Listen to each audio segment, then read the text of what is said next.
During the COVID pandemic, with the concert halls and stages closed, and audiences on lockdown, Yo-Yo Ma, the renowned cellist, humanitarian, and inexhaustible presence on those world stages, streamed comfort concerts from his home.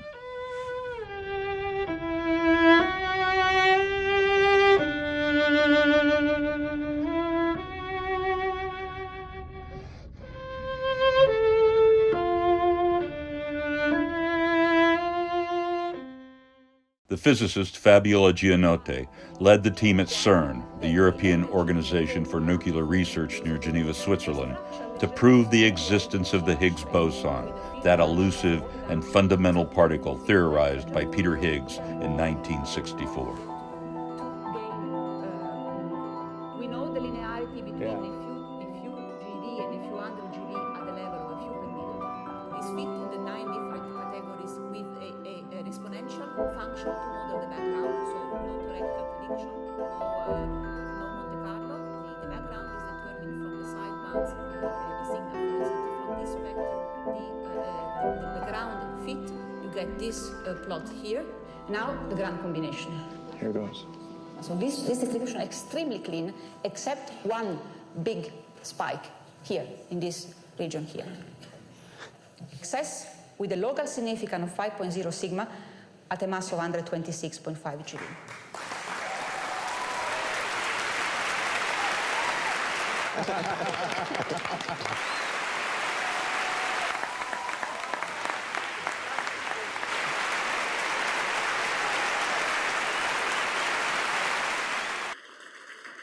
Gianotti, now the Director General of CERN, and Ma, passionate about music and science, sat down together for a conversation about both at the World Economic Forum's annual meeting in Davos in May of 2022.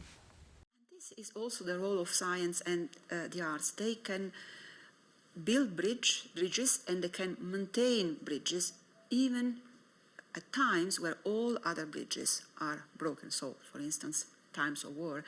And these bridges are absolutely essential to be able to rebuild when the time comes. So, clearly places like CERN or the arts, your music, cannot solve geopolitical conflict.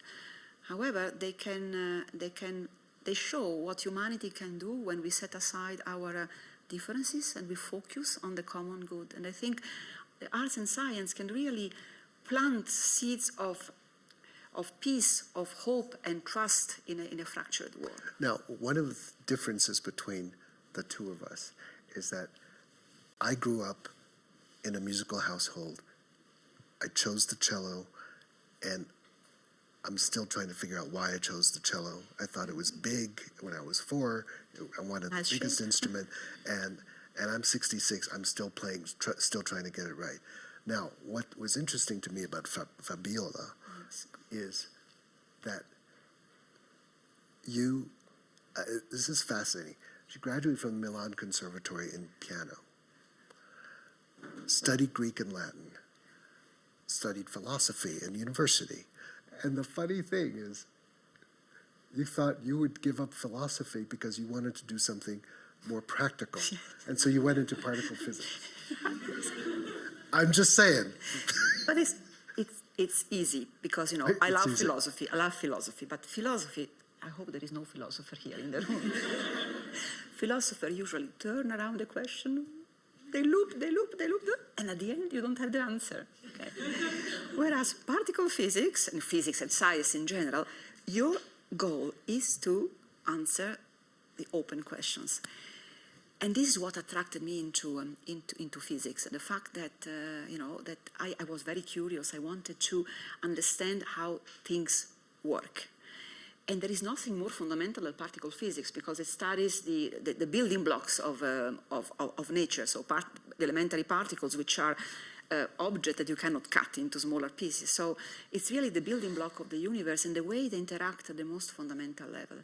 But I think I was telling you this some time ago, I think my studies, my music studies and my humanities studies have contributed to what I am today as a physicist as much as my physics studies. And I'm saying that because very often we try to put the different aspect of culture in silos, music, science, humanities, and very often I get asked, but how it comes that you abandon the humanities and music to study physics. I didn't abandon anything. I just continued in a music, physics, humanities. They are all part of our, of our creativity or our intrinsic way of being human being with our intelligence, our creativity, our curiosity. So I think it's very important that we do not get classified and structured, and that's why also sometimes I hear, I don't know, there are many young people here that in some countries you have to choose your professional path when you are 13. So let's ask a question. Of the global shapers here, how many of you have more than one passion? All of them. Nice. All of them. This is great. And that's why it's important that Fabiola speaks to all of us, because you have had always more than one passion, and you've had successive passions. But once, my time, my age, you chose something, and if you switched, you're unreliable, right? Not a good person.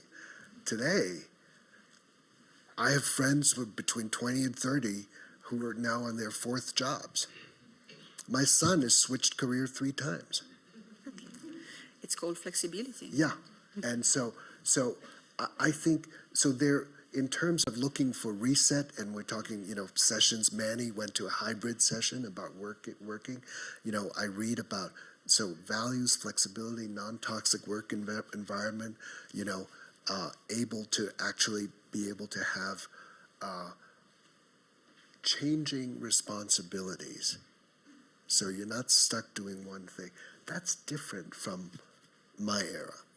And I'm really interested in how you've been able to, of course you're much younger than I am, but you were able to navigate through all of these different stages in life.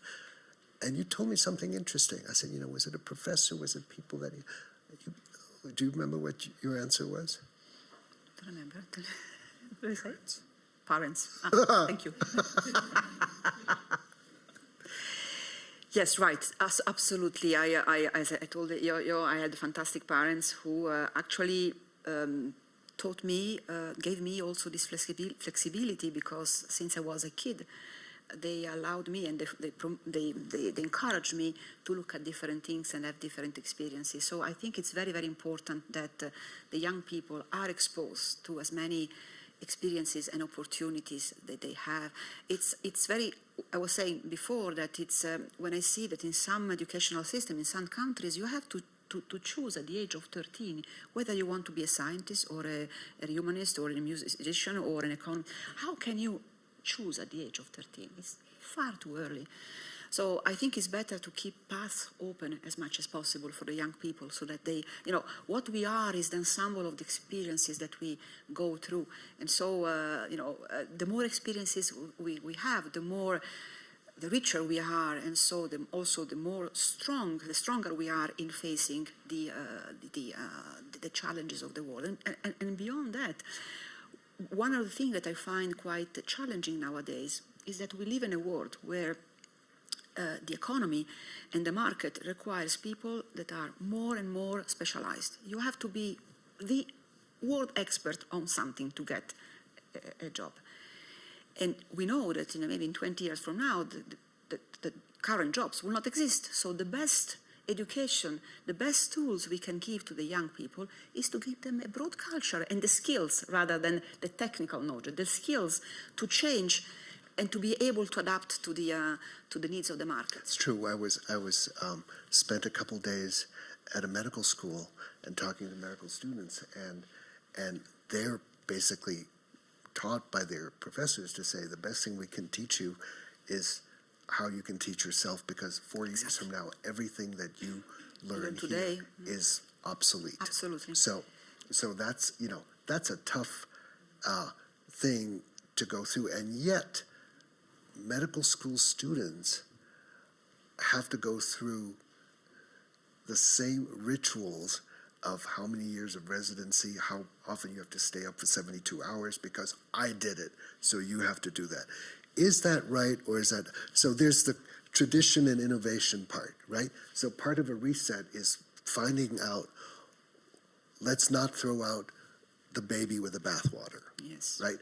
What's the baby and what are really good things, and how to do that and how to argue for that in a good way with either other generations and to keep that conversation alive. I find I have to do that in family because everybody in my family has a much louder voice than me.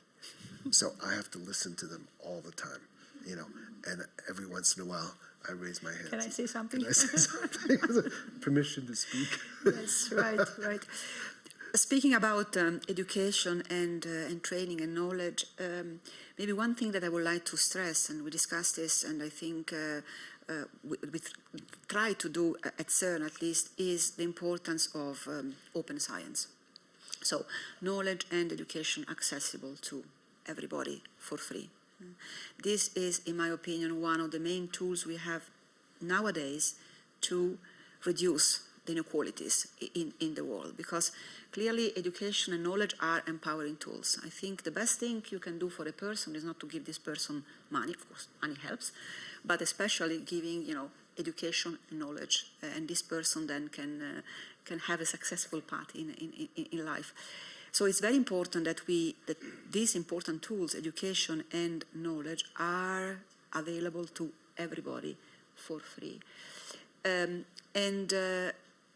And unfortunately, this is not always the case. And so we see a world that goes at two speeds. Now we have the developed countries, the rich countries that evolve more and more, faster and faster, because the technology evolves so fast. And the other half of the world that does not manage to get at the same level. So, and every time there is a crisis, be it a pandemic or a war, this gap becomes wider and wider. So I think that open science is a key word. Getting out of this philosophy and this approach of protecting what we know and our knowledge is absolutely fundamental. Well, you were famously quoted quoting, I think, Marconi, who invented what yes, and said, someone from Congress Congress said, "How is that useful?" And he answered, and what was his answer? He said, "I don't know, but I'm sure that one day you will tax it." So it's right. So that's where the idea of scouts came in, because think about all the things that you do. You spent 25 years looking for the God particle, Higgs boson, right? And you found, so this is interesting because supposedly that finding the Higgs boson, it's not like finding another particle, but rather this would actually show us which direction absolutely. of physics and the universe will go in. Absolutely. So that's like really far out in the future. Is it going to go completely chaotically, or is it going to be a beautiful symmetry? Not unlike the very things we face in life. A decision we make, fork in the road. One decision, everything will be over. The other one, possible hope, right? And it depended on two measurements. I just remember 115 and 140 something. 140 something, and it's in the middle, right in the middle. 140 would have been chaos. 115 would have been, wow, it's beautiful, it's elegant, all the good things that math and physics should give us. It was 125. Okay, maybe I can say something about, to introduce the Higgs boson, just saying that without the Higgs boson we will not be here. So I think it's quite an important particle, because it's a particle that allows atoms, of which we are all made, to stick together and to exist as stable systems. And of course, if this special particle was not there, then we will not be here. So that's also the importance of knowing. But this is where we also get to truth, right? Because so often in mainstream society, people are always saying, science says this, science says that, or ideologies, this is the truth. What is your definition of truth? So I think there is no single truth, an absolute truth. Of course, there is a scientific truth. The Higgs boson exists, that's clear. You can try, you can do your experiment, you will find it. If you have enough, if you have a big collider, 27 kilometer, you can build it, then you can try it, so it's there. However, this truth is an evolving truth. Certain science is not immutable. Science progresses incrementally. So if you want, I like to talk about truth as an aspiration.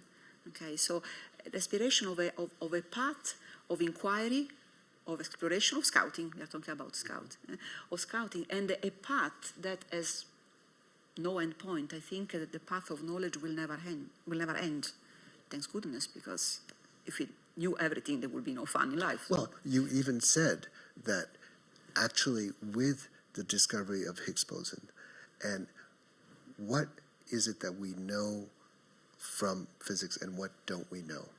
So standard model does not include gravity, does not include dark matter, dark universe, or dark energy. Yes. Now, these are all things that we now know exist since 15 years? Absolutely. So we know a lot, and we have understood a lot from quantum mechanics, relativity, and the standard model, that is the theory that describes the elementary particles and their interactions.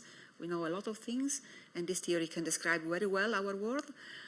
However, there is a big question mark, well, many big question marks. One is the dark universe that Yo-Yo just mentioned, because as you can see, he has quite a good CV in physics. It's quite knows quite a lot of things. So when you look at the sky at night and we see the beautiful stars and planets and galaxies, what we see is only 5% of what is out there, which is embarrassing, because you will say, so everything we see, it's only 5%. The rest is a question mark. It's called dark universe, and the dark universe is one of the obsessions of scientists today, not only particle physicists like me, but also astroparticle physicists, cosmology. So we think that there is some 25% of dark matter, so a form of matter made of particles that we do not know, and about 70% of dark energy, which is responsible for the accelerated expansion of the universe. So dark, in my opinion, indicates two things. First, our ignorance, but the fact that these two forms of matters and energy do not interact with our instruments. So we deduce their existence from indirect proofs.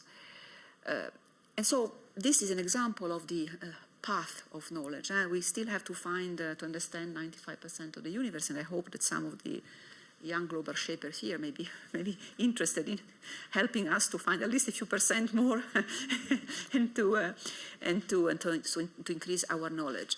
So Fabiola, this brings to mind something that I think a lot about in terms of both truth and what we don't know. So I used to annoy Manny, pianist with whom I played, who loves what you do. We've been playing together for more than 50 years. And I'd come with an idea and says, Manny, we should do this. He said, okay, sure, why not? There are many ways to do this. I would get furious with it because we had to come to a decision. I thought, this was the right thing to do. But he had a broader view of saying, there are many choices. And only after a long discussion would I be able to understand that actually he had some favorite choices, but he makes sure that he maintains, a viewpoint that encompasses much more than whatever we're doing, which leads me to the idea of, again, truth, perfection. So many musicians in my area, try and think, this is the score, this is perfection, and this is just the composer's intention. Well, the composer's dead, and if the composer were alive, what would that person say? And as a younger person doing something around the age of the Shapers, how dare you play all the Bach cello suites because Casals didn't do it until he was, and how can you be worthy of doing something with great weight on your shoulders? And I came around it by saying to myself, is, look, I may be 26 or 27, but the recording is actually the best that I can come up with during the days that I'm recording. That's it. It's not a, people say, oh, it's permanent, whatever. No, what's permanent is how you grow. Because if you stop growing, you're dead. Exactly. Right? And that's where we start to get into the same realm of art and science and scouting, because what you find at the edges, it's in nature, the edges of ecosystems is where we actually have the most new life and the least density of life. Now, if that's so in nature, that could be with a younger age group. You are meeting at an edge where you are understanding how life could be, should be, might be, and older people like me are trying to make sense of the world as I age, say, well, I'm getting closer and closer to the end. And I meet so many friends who are dying, and I started thinking, and I want to try this by you. I want to, when we talk later on, I want to ask you guys, I've spent my whole life thinking about what is art. High art, low art, middle art, folk art, whatever. Why, I was wondering, why do we have these categories? We talk about excellence, perfection. What is it? And I started thinking more and more that actually about humans. And I started thinking that as far as culture is concerned, because I have 3 grandchildren, so I see them, grow up sort of, I'd say the rate of what they acquire and how they change. They're learning everything and seeing everything for the first time and making decisions on what the world is and manipulating their parents and grandparents and doing all those things, but coming up with incredible wisdom, because it's their edge effect that they're meeting. And also people at the end of life, assessing what they missed out on, what they loved, what meaning was all about. And I started thinking, this is what I want to test by you, that actually it's not about high art, low art. It's about every life we know is unique. Genetically unique, experientially unique. Even if you're twins, right? We have studies on twins, but so that in fact, your life is an art form, and that is only determined by the end of life what your art form is. Every choice that you make leads to something, right? So if the butterfly flutters its wings in Beijing, something's going to happen. Same thing with little things. If you've been dissed by somebody or humiliated, or you've humiliated somebody else, there's going to be an effect. Absolutely.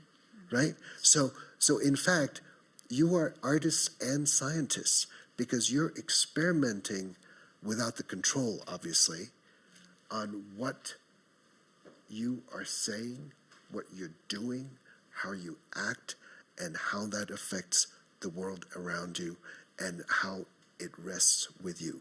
Because at the end of life, you don't want to have too many regrets. Right? Exactly. So that's, that takes you out of the immediacy of life question. And does that resonate with you? Does that make sense according to your understanding of the world and humanity? Yes, fully, Yo-Yo. I think what you said is really true, and we are unique.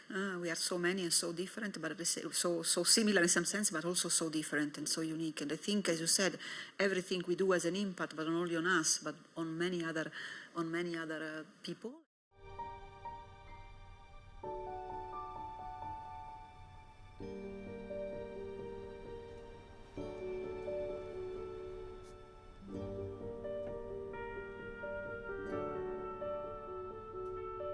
There is a very nice sentence in the Divine Comedy by Dante who says, nati non fummo a vivere come bruti, ma per seguire virtute e conoscenza, which means we were not born to live as animals, but to pursue knowledge and virtue. So science and knowledge are very important. Like art is very important.